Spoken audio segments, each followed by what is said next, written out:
Hello दोस्तों, स्वागत है आप सभी का एक बार फिर से हमारे इस यूट्यूब चैनल स्टडी प्लेटफॉर्म पे। आज के इस वीडियो में बात करेंगे सैन्य विज्ञान टॉप 60+ एमसीक्यूज़ तृतीय सेमेस्टर के लिए, यानी कि थर्ड सेमेस्टर के लिए एमसीक्यू वीडियो रहेगा।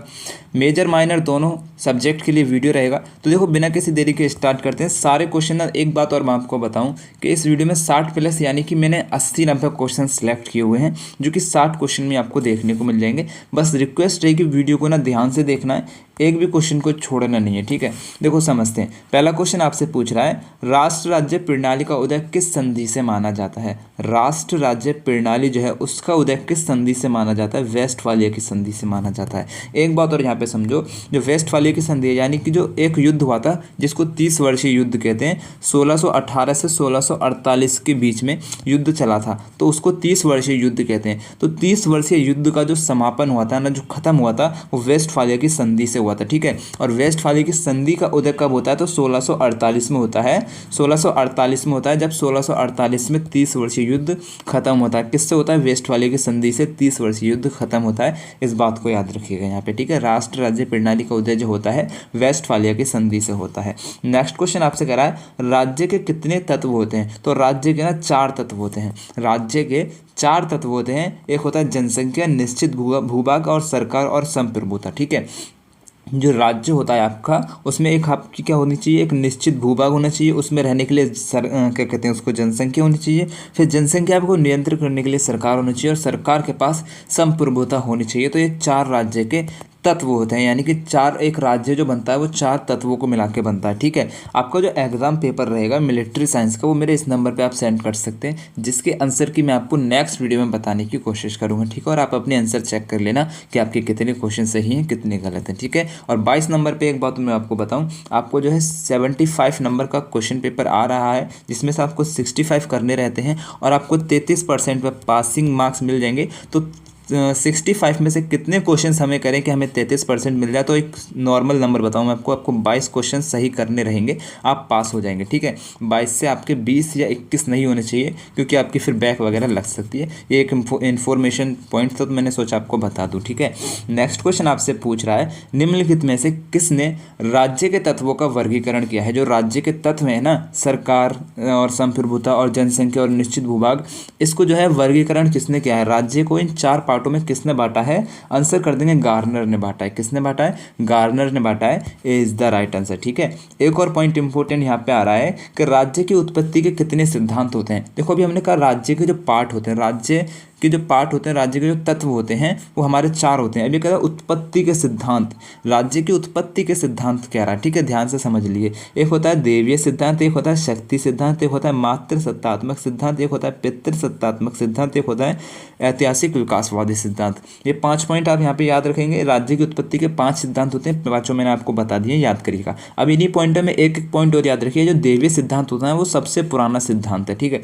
देवीय सिद्धांत जो है सबसे पुराना सिद्धांत है किसी राज्य की उत्पत्ति का, ठीक है। एक पॉइंट और याद रखिए, इसमें जो है माना जाता है कि राज्य की उत्पत्ति ईश्वर के द्वारा की जाती है। जो एक राज्य होता है उसकी उत्पत्ति जो होती है वो ईश्वर के द्वारा की जाती है। यानी कि जो देवी सिद्धांत के जो राजा लोग हुआ करते थे राज्य के, उनका कहना था कि हम जो राजा बने ना, वो हम भगवान के प्रतिनिधि हैं, हम गॉड के प्रतिनिधि हैं, यानी कि हम ईश्वर के हैं। हमें जो ईश्वर ने यहाँ पे भेजा है तुम्हारे लिए कि अपनी प्रजा के जाके इसी तरह से काम करो। तो हम जो है क्या है कि एक भगवान का प्रतिनिधि है। तो जो राज्य की उत्पत्ति हुई है वो ईश्वर के द्वारा की गई है, इस तरह से मानना था, ठीक है। और नेक्स्ट है कि शक्ति सिद्धांत। शक्ति सिद्धांत की जो मान्यता है कि राज्य की उत्पत्ति जो होती है ना, वो बल के द्वारा होती है। किसी के घर में घुस जाओ, उससे युद्ध लड़ो और उसकी ज़मीन पर अपना कब्जा कर लो, तो शक्ति सिद्धांत यानी कि बल के आधार पर किसी राज्य की उत्पत्ति होती है। देखो, इन पॉइंटों में मैंने आपको सिर्फ वही पॉइंट में यहाँ पे बताना ज़रूरी समझ रहा हूँ जो आपके एग्जाम में आने की दृष्टि से महत्वपूर्ण है। बाकी इनमें ना बहुत पॉइंट मैं आपको बता दूँ जो आपके एग्जाम में आने का मतलब नहीं है, तो मैं क्यों उनको आपके साथ एक्सप्लेन करूं, है ना। जो आने का है मैं बस वही एक्सप्लेन करने की यहाँ पे कोशिश कर रहा हूँ। एक और है कि मातृ सत्तात्मक सिद्धांत क्या है। तो मातृ सत्तात्मक सिद्धांत में राज्य का मुखिया जो होता है वो माँ होती है, इतना याद रखिए। मातृ से आपको समझ में आ रहा होगा। पितृ सत्तात्मक सिद्धांत में राज्य का जो मुखिया होता है ना, वो पिता होता है, इतना याद रखिएगा, है ना। और एक और पॉइंट यहाँ पे याद रखिए, एक होता है ऐतिहासिक विकासवादी सिद्धांत। राज्य की उत्पत्ति का एक सिद्धांत है ना, ऐतिहासिक विकासवादी सिद्धांत। तो इसमें क्या है कि आचार्य चाणक्य इसका समर्थन करते हैं। देखो ये क्वेश्चन इस तरह से ही पूछ सकता है, आपको चार क्या कहते हैं राज्य की उत्पत्ति के सिद्धांत दे देंगे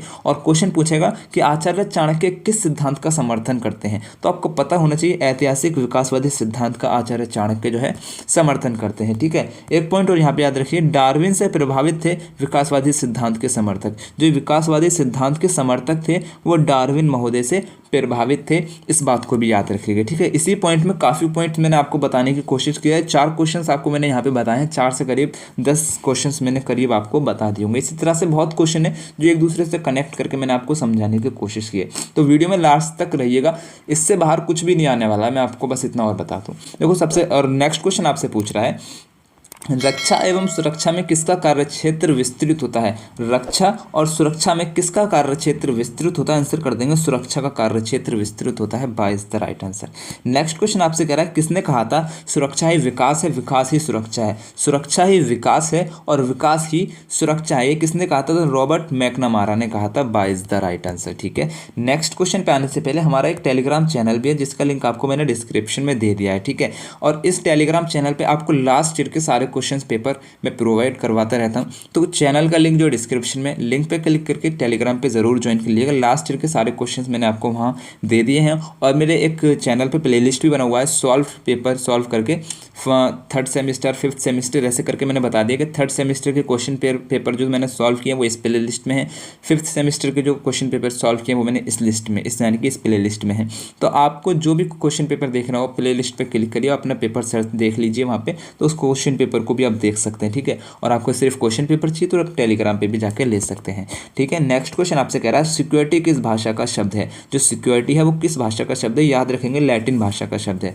और अगर आपसे पूछता है सुरक्षा किस भाषा का शब्द है, तो सुरक्षा जो है ना वो सिक्योरिटी का ट्रांसलेट वर्ड हो जाएगा। ठीक है, सिक्योरिटी का ट्रांसलेट वर्ड हो जाएगा सुरक्षा, लेकिन सुरक्षा भी अगर पूछा जाता है तो वो भी लैटिन भाषा के शब्द होगा, हिंदी या संस्कृत वगैरह मत लगा देना। ठीक है, सिक्योरिटी का ट्रांसलेट वर्ड हो जाएगा सुरक्षा और सिक्योरिटी किस भाषा का शब्द हो जाएगा, आपका लैटिन भाषा का शब्द है सिक्योरिटी। ठीक है, नेक्स्ट क्वेश्चन आपसे कह रहा है, देवीय उत्पत्ति के सिद्धांत के प्रवर्तक है। तो देवीय उत्पत्ति सिद्धांत के प्रवर्तक आपको हो जाएंगे सेंट ऑगस्टाइन और पोप ग्रेगरी। आ और बा दोनों सही हो जाएंगे, साइज द राइट आंसर। ठीक है, नेक्स्ट क्वेश्चन आपसे कह रहा है, शक्ति सिद्धांत के प्रवर्तक है। तो शक्ति सिद्धांत के प्रवर्तक आपके हो जाएंगे ट्रीट्सके और बर्नहार्डी। ट्रीट्सके और बर्नहार्डी आपके शक्ति सिद्धांत के प्रवर्तक हो जाएंगे, आ और बा दोनों सही है, साइज द राइट आंसर। ठीक है, नेक्स्ट क्वेश्चन आपसे कह रहा है, सही कथन बताइए, यानी कि इन तीनों में से, इन चारों में से जो सही कथन है वो हमें बताना है। तो आप पढ़ेंगे सबसे पहले 2 ट्रीज ऑन गवर्नमेंट। क्या है, एक रचना है, तो किसकी रचना है, लॉक की रचना है, जॉन लॉक की रचना है। 2 trees on government John Locke की रचना है। लेवियाथन किसकी रचना है, हॉब्स की रचना है। ओरिजिनल कॉन्ट्रैक्ट्स किसकी रचना है, रूसो की रचना है। यानी कि ये सभी जो हैं सही हैं, इनको याद कर लीजिएगा। 2 trees on government John Locke की रचना है, लेवियाथन हॉब्स की रचना है, ओरिजिनल कॉन्ट्रैक्ट्स रूसो की रचना है, साइज मतलब कि the is the right answer. ठीक है, देखो यही क्वेश्चन आपको आ गया जो मैंने आपको सबसे पहले बताया था। 30 वर्षीय युद्ध का समय काल था, तो 30 वर्षीय युद्ध का समय काल था आपका 1618 से 1648 में चला था। 30 वर्षीय युद्ध का समापन जो हुआ था वो वेस्टफालिया की संधि से हुआ था। ठीक है, किससे, वेस्टफालिया की संधि से हुआ था। इंपॉर्टेंट क्वेश्चन है, याद रखिएगा। नेक्स्ट क्वेश्चन आपसे कह रहा है, राष्ट्र राज्य व्यवस्था से पूर्व किस प्रकार की व्यवस्था थी, आंसर कर देंगे नगर राज्य व्यवस्था। ठीक है, राष्ट्र राज्य से पहले जो है आपकी नगर राज्य प्रकार की व्यवस्था थी, साइज द राइट आंसर, याद रखिएगा। नेक्स्ट क्वेश्चन आपसे कह रहा है, अर्थशास्त्र किसकी रचना है, तो अर्थशास्त्र कौटिल्य की रचना है। बेसिक से क्वेश्चन है, इंपॉर्टेंट है। नेक्स्ट क्वेश्चन आपसे कह रहा है, गिलक्राइट्स का कथन है, ये सिद्धांत कितना भी पुराना एवं विवेक शून्य क्यों न हो, अराजकता के अंत का श्रेय इसे ही जाता है, किस सिद्धांत से संबंधित, आंसर कर देंगे देवी सिद्धांत। देखो यहाँ पे ना 2 पॉइंट आपको देखने को मिलेंगे, ध्यान से पढ़ेंगे एक बार फिर से कि यह सिद्धांत कितना भी पुराना एवं विवेक शून्य क्यों न हो, अराजकता के अंत का श्रेय इसे ही जाता है, किस सिद्धांत से संबंधित है, देवीय सिद्धांत से संबंधित है। एक पॉइंट ये याद रखिएगा। और एक जो आपका कथन है, यह सिद्धांत कितना भी पुराना एवं विवेक शून्य क्यों न हो, अराजकता के अंत का श्रेय इसे ही जाता है, ये किसका कथन है, क्वेश्चन ऐसे भी पूछ सकता है, आंसर कर देंगे गिलक्राइट्स का कथन है। ठीक है, 2 पॉइंट आपको यहाँ पे मिल चुके हैं। नेक्स्ट क्वेश्चन आपसे कह रहा है, किसने कहा राज्य के लिए जियो राज्य के लिए मरो। ठीक है, राज्य के लिए जियो राज्य के लिए मरो किसने कहा था, जनरल सुजुकी ने, size the right answer. Next question आपसे करा है, किसने कहा राष्ट्र की सुरक्षा पहला कर्तव्य, नागरिकों की सुरक्षा दूसरा कर्तव्य और खुद की सुरक्षा यानी कि स्वयं की सुरक्षा अंतिम कर्तव्य होना चाहिए? हिटलर ने कहा था। I is the right answer. ठीक है, वीडियो को ना देखो, शेयर ज़रूर कर देना, मेरी आपसे ये हम्बल रिक्वेस्ट रहेगी, क्योंकि एक मोटिवेशन मिलता है इन सारी चीज़ों से। आप जैसे वीडियो को लाइक करते हैं, शेयर करते हैं और कमेंट करते हैं ना, कमेंट से बहुत ज़्यादा मोटिवेशन मिलता है, आगे काम करने के लिए एक मन करता है। ठीक है, और एक अच्छा व्यू मिलता है, अच्छा लाइक मिलता है, तो उससे भी एक बहुत मोटिवेट मिलता है आगे काम करने के लिए कि लोग हमारा वीडियोस पसंद कर रहे हैं, हमारी जो मेहनत है लोगों को समझ में आ रही है। तो ये आपसे रिक्वेस्ट रहेगी, अगर वीडियोस आगे भी चाहते हैं इसी तरह से बनती रहे तो भाई प्लीज़ शेयर ज़रूर कर देना, ये आपसे मेरी रिक्वेस्ट रहेगी। ठीक है, नेक्स्ट क्वेश्चन आपसे कह रहा है, रक्षा उत्पादन एवं आपूर्ति विभाग का नाम बदलकर पुनः रक्षा उत्पादन विभाग कब किया गया था? देखो बहुत इंपॉर्टेंट क्वेश्चन है। रक्षा उत्पादन एवं आपूर्ति विभाग का नाम बदलकर फिर से उत्पादन विभाग कब किया गया था? आंसर कर देंगे 2004 में किया गया था। ठीक है, अब यहाँ पे 3 पॉइंट और नज़र मार लीजिए ज़रा कि 1962 में जो होता है ना, रक्षा उत्पादन विभाग की स्थापना होती है। रक्षा उत्पादन विभाग की स्थापना होती है 1962 में। रक्षा आपूर्ति विभाग की स्थापना होती है 1965 में। एक और पॉइंट है, रक्षा उत्पादन एवं आपूर्ति विभाग की स्थापना होती है 1984 में। और रक्षा उत्पादन एवं आपूर्ति विभाग का नाम बदलकर फिर से रक्षा उत्पादन विभाग रखा गया था 2004 में। चारों पॉइंटों को याद रखिएगा। नेक्स्ट क्वेश्चन आपसे कह रहा है, राष्ट्रीय हित कितने प्रकार के होते हैं? तो राष्ट्रीय हित 6 प्रकार के होते हैं, याद रखिएगा। नेक्स्ट क्वेश्चन आपसे कह रहा है, भारत के प्रथम रक्षा मंत्री कौन थे? बहुत इंपॉर्टेंट क्वेश्चन है, सरदार बलदेव सिंह। ठीक है, सरदार बलदेव सिंह भारत के प्रथम रक्षा मंत्री थे। मिलिट्री साइंस पढ़ रहे हैं, प्रथम रक्षा मंत्री आपको याद होना चाहिए। नेक्स्ट क्वेश्चन आपसे कह रहा है, भारत के प्रथम फील्ड मार्शल कौन थे? तो भारत के प्रथम फील्ड मार्शल हो जाएंगे Sam Manekshaw. By is the right answer. ठीक है, नेक्स्ट क्वेश्चन आपसे कह रहा है, भारत की थल सेना की कितनी कमांड है? तो भारत की थल सेना की कितनी कमांड है? ये 2022, 2023, 24 कितना भी ये टाइप हो गया होगा। भारत की थल सेना की जो है ना 7 कमांड है। ठीक है, थल सेना और वायुसेना। ठीक है, थल सेना और वायुसेना, जमीन पर रहने वाली और हवा में उड़ने वाली जो सेना है ना, उनकी कितनी कमांड है? 7 कमांड है, इतना याद रखिए। पानी में चलने वाली यानी कि नौसेना की कितनी कमांड है? 3 कमांड है। और जो भारत की जो कमांड है ना तीनों, उन तीनों कमांडों का डिटेल में मैंने एक्सप्लेन किया है अपनी लास्ट वीडियो में, जो लास्ट ईयर मैंने कराई थी। ठीक है, तो उस वीडियो को मैं समझता हूँ आपने देख लिया होगा। आपने जिस तरह से कमेंट किया है नेक्स्ट वीडियो के लिए, तो मुझे लग रहा है आपने वो वीडियो देख लिया होगा। अगर आपने नहीं देखा है तो उसका लिंक मैं आपको डिस्क्रिप्शन में दूंगा, उस वीडियो को ज़रूर देख लेना। उसमें भी काफ़ी इंपॉर्टेंट क्वेश्चंस आपको मैंने करा रखे हैं और इस वीडियो में भी काफ़ी इंपॉर्टेंट क्वेश्चन है, तो आपके लिए बहुत इंपॉर्टेंट है। उस वीडियो को देख लें, इस वीडियो को देख लें, इसके बाद एक वीडियो और आ सकता है। ठीक है, जिसमें इंपॉर्टेंट क्वेश्चंस आपके लिए मैंने सेलेक्ट करके रखे हुए हैं। नेक्स्ट क्वेश्चन आपसे कह रहा है, भारत की एकमात्र त्रिसेवा कमांड कौन सी है? भारत की एकमात्र त्रिसेवा कमांड हो जाएगी पोर्ट ब्लेयर। ठीक है, अंडमान निकोबार त्रिसेवा कमांड। ठीक है, भारत की एकमात्र त्रिसेवा कमांड हो जाएगी Port Blair. By is the right answer. Next question आपसे कह रहा है, भारत के प्रथम सीडीएस कौन थे? सीडीएस कौन थे? आंसर कर देंगे जनरल विपिन रावत। ठीक है, भारत के प्रथम सीडीएस कौन थे? जनरल विपिन रावत। सीडीएस का मतलब होता है चीफ ऑफ डिफेंस स्टाफ, इसकी फुल फॉर्म हो जाएगी। ठीक है, नेक्स्ट क्वेश्चन आपसे कह रहा है, भारत का कुल क्षेत्रफल कितना है? भारत का कुल क्षेत्रफल कितना है? तो 3287,263 वर्ग किलोमीटर। ठीक है, इसको मोबाइल नंबर की तरह याद रख लिए, 3287,263 वर्ग किलोमीटर। 3287,263 वर्ग किलोमीटर भारत का कुल क्षेत्रफल हो जाएगा। मोबाइल नंबर के जैसे इसको याद कर लीजिए, आगे कंपटीशन एग्जाम देंगे ना, वहाँ पे भी ये क्वेश्चन पूछा जाता है। नेक्स्ट क्वेश्चन आपसे कह रहा है, बहुत इंपॉर्टेंट क्वेश्चन है, भारत कितने देशों के साथ स्थल सीमा साझा करता है? भारत कितने देशों के साथ स्थल सीमा साझा करता है? आंसर कर देंगे 7 देशों के साथ करता है। कौन से देश हैं? Afghanistan, Bhutan, Myanmar, Nepal, Pakistan, China, Bangladesh. ठीक है, आपको इमेज भी बन चुकी होगी कौन सा देश कहाँ पर है। ठीक है, अब एक पॉइंट और यहाँ पे याद रखिए, अफगानिस्तान के साथ जो है ना 106 किलोमीटर की सीमा साझा करता है भारत। भूटान के साथ 699 किलोमीटर की सीमा साझा करता है। 699 का जियो में रिचार्ज होता था एक टाइम पे, शायद अभी नहीं हो रहा है। तो म्यांमार के साथ जो सीमा साझा करता है 1643 किलोमीटर की सीमा साझा करता है। नेपाल के साथ 752 किलोमीटर की सीमा साझा करता है। पाकिस्तान के साथ 3310 किलोमीटर की सीमा साझा करता है। चाइना के साथ आपका 3488 किलोमीटर की सीमा साझा करता है। बांग्लादेश के साथ 4096 किलोमीटर की सीमा साझा करता है। इनमें जो इंपॉर्टेंट है आपके लिए वो हो जाएगी आपकी बांग्लादेश। ठीक है, और यहाँ पे आपकी हो जाएगी अफगानिस्तान। ठीक है, सबसे कम जो करता है ना वो अफगानिस्तान के साथ सीमा साझा करता है, सबसे ज़्यादा जो करता है वो आपका बांग्लादेश के साथ करता है। आपको चाइना लग रहा होगा, बट अगर आपको नहीं पता होगा, लेकिन आपने पता होगा तो आपको पता होगा कि आपका बांग्लादेश के साथ सबसे ज़्यादा सीमा साझा करता है। देखो जैसे मैं यहाँ पे क्या कहते हैं हमारे भारत का नक्शा बनाने की कोशिश करूँ तो यहाँ पे हमारा भारत है ना, इस तरह से कुछ यहाँ पे भारत है। तो यहाँ पे जो आपका बांग्लादेश है ना, ये बांग्लादेश जो है, ये देखो यहाँ तीन तरफ से जो है भारत से लगा हुआ है। यहाँ पे कुछ कटे छटे क्षेत्र भी हैं जो कि यहाँ पे मिलते हुए जा रहे हैं, और यहाँ पे एक तरफ यहाँ पे आपका क्या कहते हैं समुद्र आ जाता है।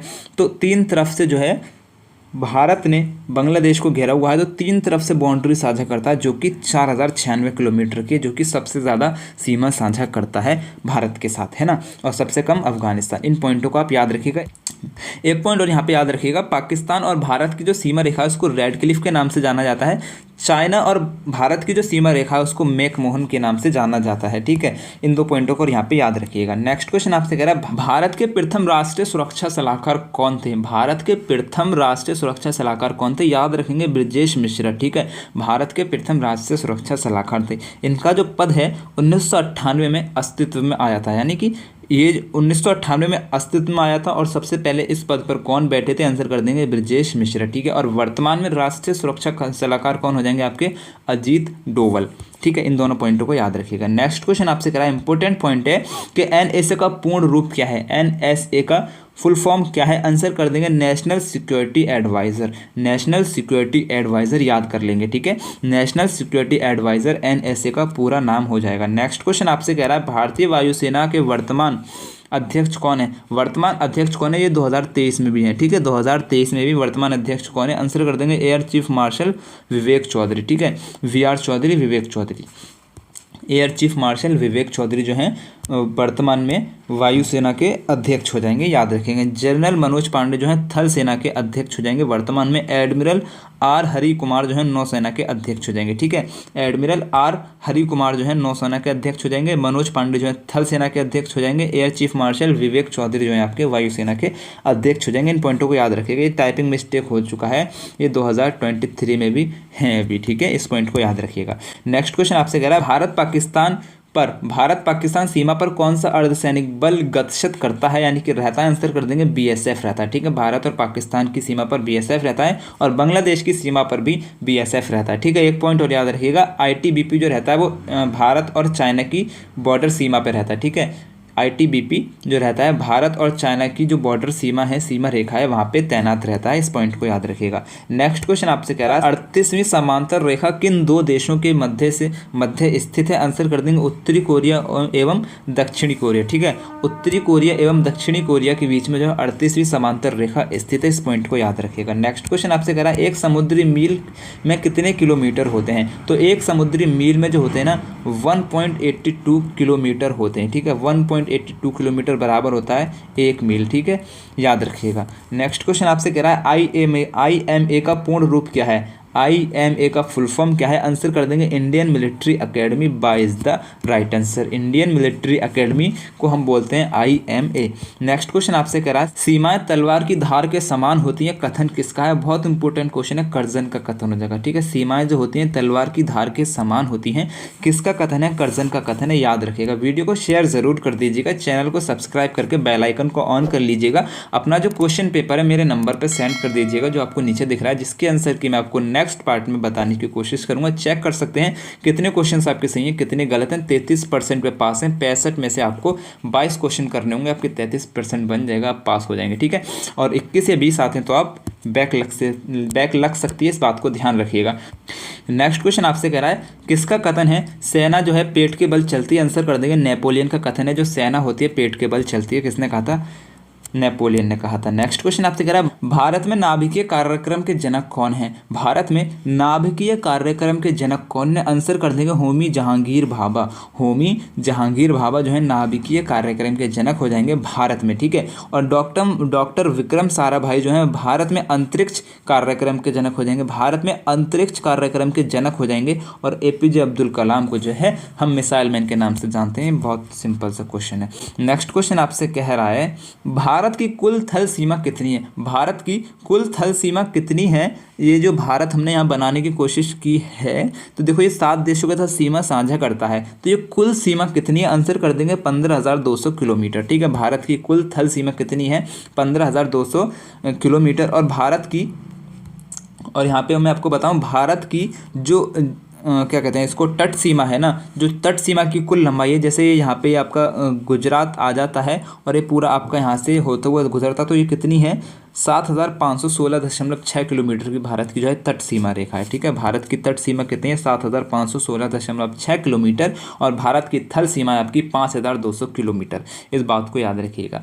नेक्स्ट क्वेश्चन आपसे कह रहा है FATF का पूर्ण रूप क्या है। FATF का पूर्ण रूप क्या है, आंसर कर देंगे financial action task force. Financial action task force is the right answer. Next question आपसे करा, विश्व के सर्वाधिक शस्त्र कहाँ से निर्यात होते हैं। विश्व के सर्वाधिक शस्त्र कहाँ से निर्यात होते हैं, आंसर कर देंगे अमेरिका से होते हैं। ठीक है, अमेरिका में एक कंपनी है लॉकहीड मार्टिन, ठीक है, जो विश्व के सर्वाधिक शस्त्र बनाने वाली कंपनी है। इसका मुख्यालय कहाँ पर है, वाशिंगटन DC। ठीक है, वाशिंगटन DC अमेरिका की राजधानी में स्थित है।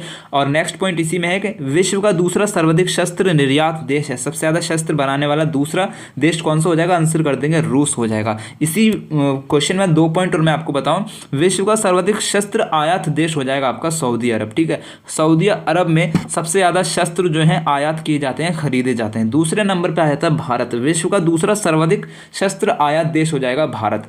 सबसे बड़ा निर्यात देश अमेरिका, दूसरा सबसे बड़ा निर्यात देश रूस और सबसे बड़ा क्या कहते हैं शस्त्र आयात देश सऊदी अरब, सबसे बड़ा दूसरा शस्त्र आयात देश भारत। इन चारों पॉइंटों को याद रखिएगा, आगे तक काम आएंगे।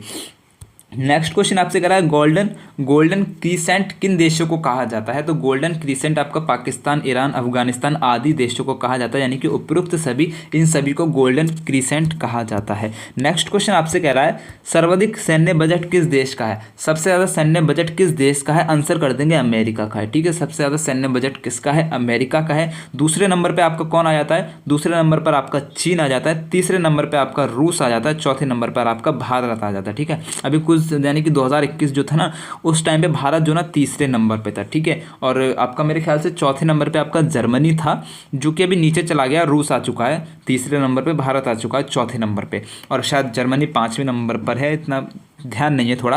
बट यहाँ पे आपको इतना ध्यान रखना है कि जो अमेरिका का सैन्य बजट है ना, वो सबसे ज़्यादा है। उसके बाद चीन आ जाता है, उसके बाद आपका रूस आ जाता है, उसके बाद आपका भारत आ जाता है सैन्य बजट में। ठीक है, यानी कि सेना पे खर्चा कौन सबसे ज़्यादा करता है, अमेरिका, फिर आपका चीन, फिर आपका रूस, फिर आपका भारत। ठीक है, नेक्स्ट क्वेश्चन आपसे कह रहा है इसरो का पूर्ण रूप क्या है। तो बहुत सिंपल सा क्वेश्चन है, इंडियन स्पेस रिसर्च ऑर्गेनाइजेशन, जिसको हिंदी में बोलेंगे भारतीय अंतरिक्ष शोध संगठन। ठीक है, इसके अध्यक्ष कौन हो जाएंगे, इसरो के अध्यक्ष हो जाएंगे एम सोमनाथ। ठीक है, वर्तमान अध्यक्ष, इसरो के वर्तमान अध्यक्ष हो जाएंगे एम सोमनाथ, याद रखेंगे। नेक्स्ट क्वेश्चन आपसे कह रहा है DRDO का पूर्ण रूप क्या है। तो DRDO का पूर्ण रूप हो जाएगा Defence Research and Development Organisation, जिसका हिंदी में बोलेंगे रक्षा अनुसंधान और विकास संगठन। आ और बा दोनों सही है, यानी कि सा is the right answer. Next question आपसे कह रहा है IGMDP का पूर्ण रूप क्या है। तो आंसर कर देंगे Integrated Guided Missile Development Programme. ठीक है, इसको हिंदी में आप पढ़ने की कोशिश करेंगे, एकीकृत निर्देशित प्रक्षेपास्त्र यानी कि मिसाइल विकास कार्यक्रम। और इसका जो प्रारंभ हुआ था 1983 से इसका प्रारंभ हुआ था, याद रखेंगे। नेक्स्ट क्वेश्चन आपसे कह रहा है चीन की साइबर प्रणाली का क्या नाम है। तो चीन की साइबर प्रणाली का नाम है red Ponda, I is the right answer. Next question आपसे कह रहा है पाकिस्तान की अंतरिक्ष एजेंसी का क्या नाम है। तो पाकिस्तान की अंतरिक्ष एजेंसी हो जाएगी आपकी सुप्राको। ठीक है, कौन हो जाएगी, SUPARCO, space and upper atmosphere research commission इसका नाम हो जाएगा, space and upper atmosphere research commission. आप इसको वर्ड टू वर्ड अगर इसका वो करें, जैसे वर्ड टू वर्ड अगर आप इसका फुल फॉर्म निकालें तो नहीं निकाल पाएंगे। इसका देखो पढ़ लेंगे एक बार कि एस से हो जाएगा स्पेस, यू और पी से हो जाएगा अपर, यू और पी से हो जाएगा अपर, है ना, और ए से हो जाएगा आपका एटमॉस्फेयर, ए से हो जाएगा आपका एटमॉस्फेयर, आर से हो जाएगा आपका रिसर्च और सी ओ से हो जाएगा आपका कमीशन। इसको याद रखिएगा, सुप्राको यानी कि space and upper atmosphere research commission. Next question आपसे कह रहा है विश्व की सबसे तेज चलने वाली मिसाइल है। तो विश्व की सबसे तेज चलने वाली मिसाइल हो जाएगी Zircon, I is the right answer. Next question आपसे कह रहा है फ्लाइंग बुलेट्स निक नाम है। तो फ्लाइंग बुलेट्स जो है किसका निक नाम है, आंसर कर देंगे स्क्वाड्रन 18। ठीक है, स्क्वाड्रन 18 का निक नाम हो जाएगा फ्लाइंग बुलेट। नेक्स्ट क्वेश्चन आपसे कह रहा है एनपीटी का पूर्ण रूप क्या है। तो एनपीटी की फुल फॉर्म हो जाएगी आपकी न्यूक्लियर नॉन प्रोलाइफरेशन ट्रीटी या फिर नॉन प्रोलाइफरेशन ट्रीटी। ठीक है, अगर आपको सिर्फ कह देता है ना कि प्रोलाइफरेशन ट्रीटी तो बिल्कुल नहीं होगा, नॉन प्रोलाइफरेशन ट्रीटी होगा या फिर न्यूक्लियर नॉन प्रोलाइफरेशन ट्रीटी होगा। प्रोलाइफरेशन ट्रीटी होगा। ठीक है, अगर न्यूक्लियर प्रोलाइफरेशन ट्रीटी कहता है तो बिल्कुल नहीं होगा, नॉन का आना बहुत इंपॉर्टेंट है, इस बात को याद रखिएगा। अब इस पे जो हस्ताक्षर किए थे एनपीटी पर, हस्ताक्षर जो हुए थे 1 जुलाई 1968 के हुए थे, और लागू जो हुई थी ये 5 मार्च 1970 को ये लागू हुई थी। ठीक है, इस बात को याद रखिएगा। नेक्स्ट क्वेश्चन आपसे कह रहा है सीटीबीटी का पूर्ण रूप क्या है, तो सीटीबीटी का पूर्ण रूप आपको हो जाएगा Comprehensive Nuclear Test Ban Treaty. Comprehensive Nuclear Test Ban Treaty, इस पे जो हस्ताक्षर हुए थे आपके सितंबर 1996 में हुए थे। डेट थी इसकी 10 सितंबर। ठीक है, 10 सितंबर 1996 में इस पे हस्ताक्षर किए गए थे, और ये कहाँ पे हस्ताक्षर हुई थी, न्यूयॉर्क में हस्ताक्षर हुई थी। ठीक है, और ये जो लागू है ना अभी तक लागू नहीं हुई है, इस बात को याद रखिएगा। जो सीटीबीटी है आपकी वो अभी तक लागू नहीं हुई है। इस पे जो हस्ताक्षर हुए थे 10 सितंबर 1996 को इस पे जो है हस्ताक्षर किए गए थे, और कहाँ पे किए गए थे, न्यूयॉर्क में किए गए थे, इस बात को भी याद रखिएगा। नेक्स्ट क्वेश्चन आपसे कह रहा है एमटीसीआर का पूर्ण रूप क्या है, तो एमटीसीआर का पूर्ण रूप हो जाएगा missile technology control rhythm. Missile technology control rhythm, इसकी जो स्थापना होती है ना 1987 में होती है। ठीक है, 1987 में इसकी स्थापना होती है। इसकी स्थापना कितने देशों ने मिलकर की थी, तो 7 देशों ने मिलकर की थी। कौन से 7 देश थे, तो G7 के 7 देश थे। G7 में कौन से 7 देश आते हैं, कनाडा आता है, फ्रांस आता है, Germany, Italy, Japan, United kingdom, UK, संयुक्त राज्य अमेरिका। ठीक है, इस पॉइंट को याद रखिएगा। नेक्स्ट क्वेश्चन आपसे कह रहा है एमटीसीआर के सदस्य हैं, तो एमटीसीआर के कितने सदस्य, आंसर कर देंगे 35। ठीक है, 35 सदस्य हैं वर्तमान में।